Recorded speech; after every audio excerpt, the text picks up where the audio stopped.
Hey there, friends. Welcome back to Second Star to the Left. I'm Michelle, and this is my daughter, Billy. Hi. And here's where we'll share board game reviews, ramblings, and a few wrong turns along the scenic route.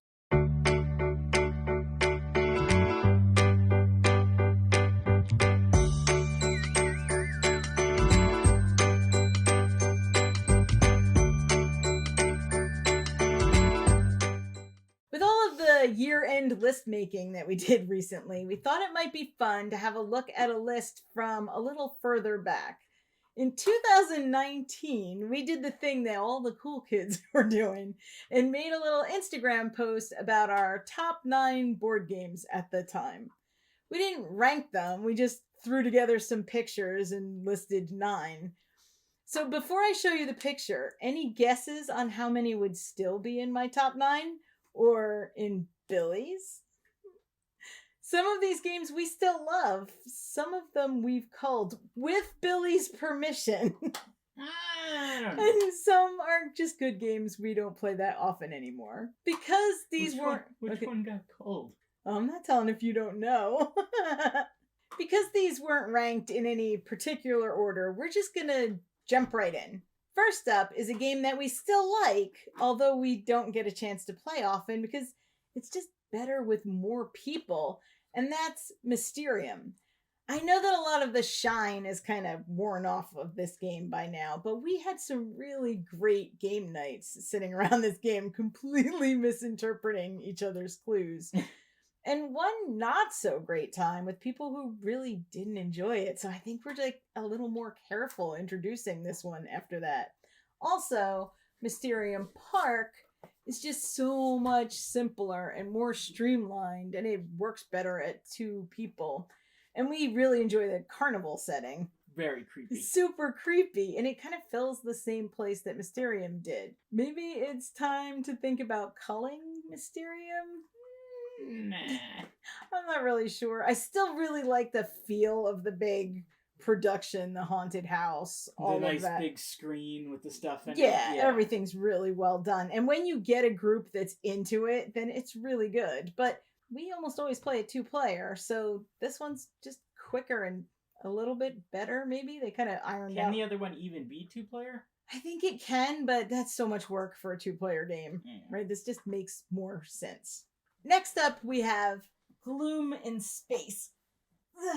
Gloom in Space. I'm pretty sure this one made it on the list just because of recency bias back then. We do like Gloom. In fact, we like it so much, we got this nifty box from Kickstarter to hold all of our Gloom packs, plus a new pack, plus a campaign version. Of the versions that we have hidden away in here, Gloom in Space is probably one of our favorites. We picked this one up at PAX East and we played lots of it when we first got it. Not sure how much we've played recently, but then again, I think we reach for Gloom, even the versions that aren't spooky, during spooky season. And so we tend not to play it most of the rest of the year. It's not going anywhere, but it's not cracking the top 10 or even 20 these days for me. Yeah. No. It's still fun. It just fell off the list a little bit. Next we have Indian Summer. And this one is an Uwe Rosenberg game. I think it's one of our earliest, before we knew that we liked... Might have been our first. Uwe games. It's even before we knew there was like a category called Uwe games, right? We had no idea. We didn't know who he was when we got this. I also think this is our very first Polyomino game, so obviously it made a big impression. It's beautiful, it's thematic, it's my favorite of the trio, Cottage Garden, Indian Summer, Spring Meadow. I'm a sucker for a fall forest game, especially one that includes critters. But aside from the aesthetics, this one is still really a solid game to play. Yeah, right? I mean, you're covering the forest floor, gaining berries and resources, collecting critters, and racing to fill up your space before your opponent. I would still play this one any day, even though it's not in my top 9 anymore. It's just really, like, quick. It's not long. That's good. Quick. It's quick. It's like a comfort food game, too, right? It's beautiful. And the rules are easy. It brings back some nice memories. Yeah, but it's also, there's enough of a challenge here. The first time we saw this one was before we knew what a polyomino game was, before we knew anything about pretty much any games. And it was at PAX East again in the little hidden away board game corner. And we just saw the artwork and kind of went over and waited for people to give up the table in the new section so that we could go and play. And I think since then, this is one of the polyomino games that comes out more than others. And definitely one we would show people first, besides New York Zoo, which, by the way, still Uwe. So we didn't even know that we loved them back then. While it's not on our top 9 or 10 anymore, it is still a favorite game, and this one's not going anywhere. The next one is no longer here, so I'm pretty sure that speaks to whether or not it would still land in our top 9. And that's Arkham Horror Living Card Game.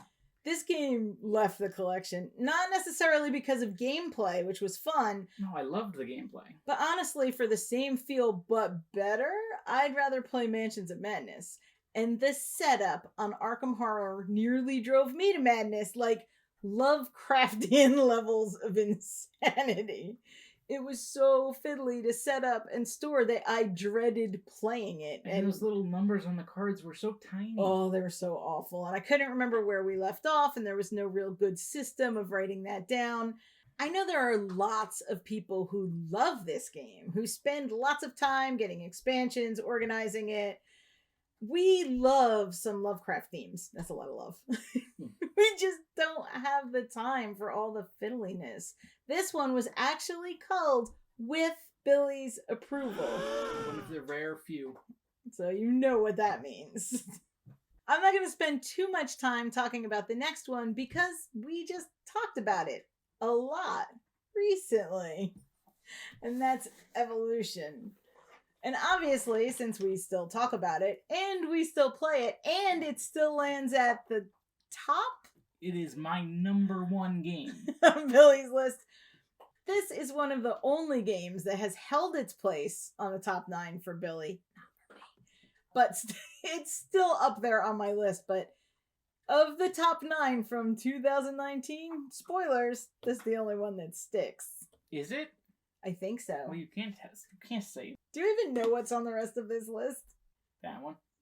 Do you know what's in the surprise chair? No peeking! Now I can see it.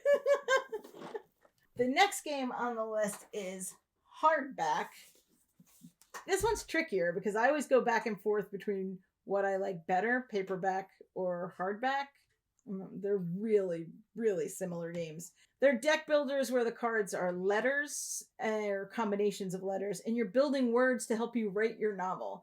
These are still some of my favorite word games, although we haven't really played them much lately. I expect that I'll be playing a lot more soon, though, because Paperback Adventures is going to be coming I'm so soon. Excited for that. Yeah, it's a solo adventure version of We have the Paperback. poster of it up there. I don't know if it's on camera, though. These games would still land pretty high up on my list. What about yours? Yeah, I love them. I mean, they're not going to hit the top 9. I wonder, though, if Paperback Adventures would crack the top 9 for solo games once it gets here. It would be interesting to see, since these might be higher if I got to play them more often. I think the main reason you don't play hardback as much anymore is because you choose it in the living room as decoration. It does look very nice on the shelf. So we don't bring No, but Paperback's up here. So I don't know. We just need to play more word games. Where's Paperback? It's right there. It looks like 3 books and you can't realize what it is. Oh. Well, that's probably another part of why we don't play it. All right. 2019 saw the arrival of the then latest addition to our Tiny Epic collection, and that was Tiny Epic Quest. This one was described as Zelda in a box, and, well, they weren't really wrong. The images were similar but legally distinct from Zelda. And this was the first game where we were introduced to item meeples. It changed all the rules completely for what meeples could do. They could, like, brandish a sword and carry a bow, and even a chainsaw in Tiny Epic Zombies. And this was bright and colorful and clever, and we played a lot of it. It just doesn't crack the top of my list anymore. What about you? It's not a bad game, but No. I think we just played all of what we were gonna play. Yeah, is this still one of your favorite Tiny Epic games? Oh, definitely. I don't know where it lands on mine. We'll have to see. We're going to be doing a whole week, so 2 videos, on Tiny Epic Games in February, so keep an eye out for that. Small month, small box games. We're also going to be doing a week on Button Shy. Anywho's, back to the list. This brings us to Alien Frontiers. Oh yeah, one of the very earliest games that we ever bought without knowing anything about it beforehand. We just really needed to have those little bubble colonies. I love the retro art so much. Right, it's this dice placement game with this charming 1950s, like, Tomorrowland-esque art. I think we even got expansions for it, but again, we haven't played it in a while. I think we should fix that, though. We need to play these older games because some of them are really good. Mm-hmm. And this one's a good one to share with people who are kind of just getting started. It's just fun. It's not at the top of our list, but I think the thing is our collection is so much bigger now than it was then. So back then we had, 10, 15, maybe 20 games? And that meant creating this list was just sorting out what we were playing at the time. We have somewhere around 300 games now, which means that some games that are really good, that we really like, can't come even close to the top 9 these days. It also means that we need to start culling this collection. No. Yes. Nah. It's coming. The last game on this list is one that we went all in on, and that's Burgle Bros.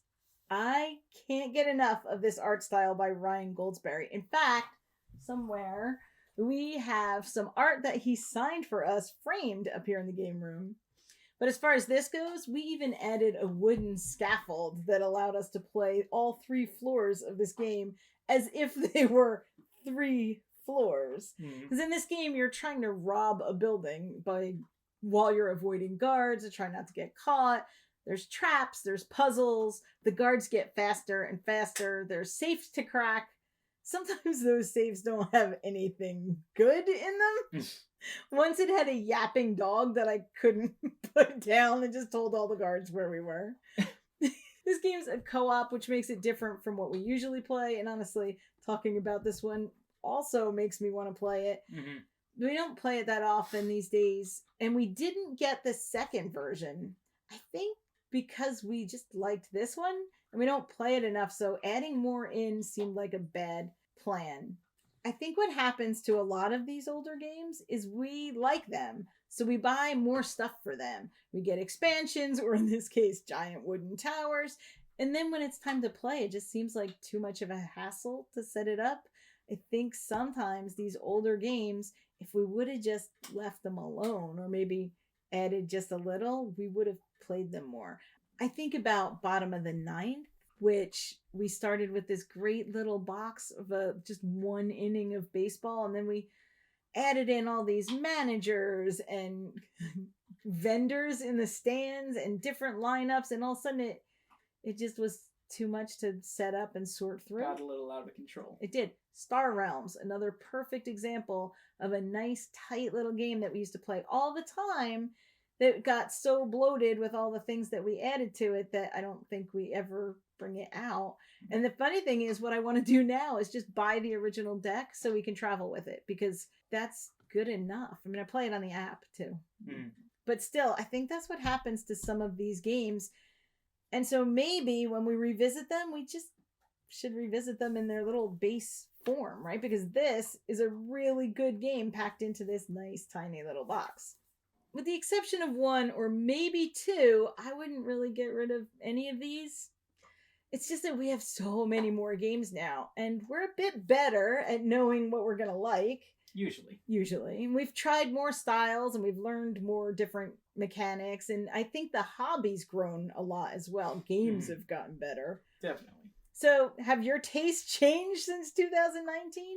Do you still get your old favorites to the table as much as you like? Things like this actually do make me want to slow down adding games to the collection.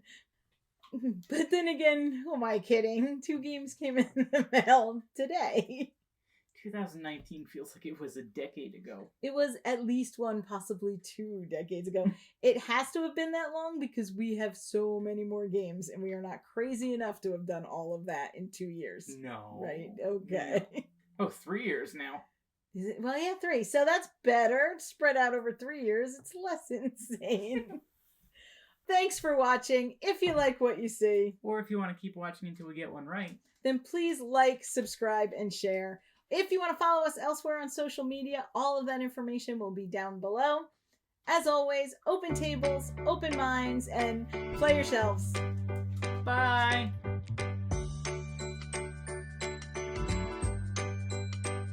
What? It is for me. But it's not for you. I mean, you said it's not on your top 9 anymore. Okay. It is for you. I don't know about my list. You can pause because that's not what that poster is. Yes, it is. No, it's not. It's paperback. Yeah. Oh, yeah, but it's not Paperback Adventures. No, but We'll try that again. what games? Paperback, hardback. Oh, I thought you were talking about all mine again. I was confused and scared. Is that crazy here? Yeah, Good to know. that's normal. Just do this, like. Yeah. It's crazy. No, that's worse. I made it worse. Wow. What am I Static. It's like static. No, it's still getting worse. You got like a fan. Make it stop. You got like a fan of hair, like a cobra. You need static hair. Alright, is it better? You're back to where it started, so that's good. Sorry, We'll call that. just leave it? We'll call that It's good. like super crazy, right? Got 1 or 2 little like loops going out. Is it super bad? No, Woo! Static hair I season. think you're good now. Okay.